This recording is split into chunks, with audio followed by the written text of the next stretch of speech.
La Russie fustige l'état d'esprit colonial de la France en Afrique. L'attitude de la France et d'autres pays de l'UE envers l'Afrique relève du pur néocolonialisme, a déclaré le chef de la diplomatie russe. La France, ainsi que d'autres pays européens, ont toujours fait preuve d'un état d'esprit colonial en ce qui concerne les nations africaines, a déclaré le ministre russe des Affaires étrangères Sergueï Lavrov.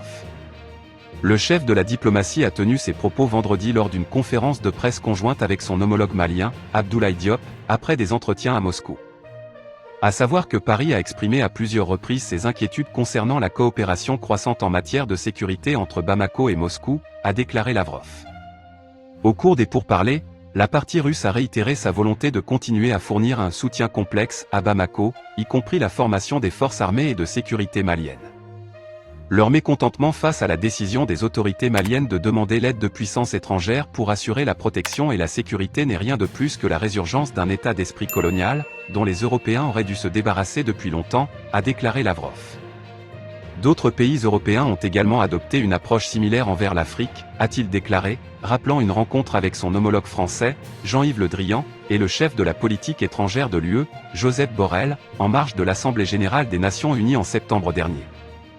Tous les deux m'ont exprimé, de manière plutôt tendue, leurs inquiétudes quant au fait que la Russie développe des liens avec l'Afrique et, en particulier, avec le Mali.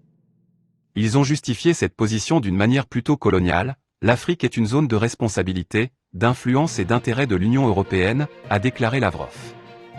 Suite au dernier coup d'État, les relations entre le Mali et son ancienne métropole, la France, se sont progressivement détériorées. Paris, ainsi que d'autres puissances occidentales, ont accusé le gouvernement de Guatta d'embaucher des entrepreneurs militaires privés russes pour lutter contre le terrorisme islamiste dans le pays. Le pays a progressivement suspendu sa coopération avec la France, se retirant finalement des accords de défense avec Paris au début du mois. Bamako a cité des « violations flagrantes » de la souveraineté nationale qui auraient été commises par les forces françaises déployées sur place. Cette semaine, le Mali s'est également retiré de la force G5 Sahel, une force multinationale créée en 2017 pour lutter contre le terrorisme dans la région.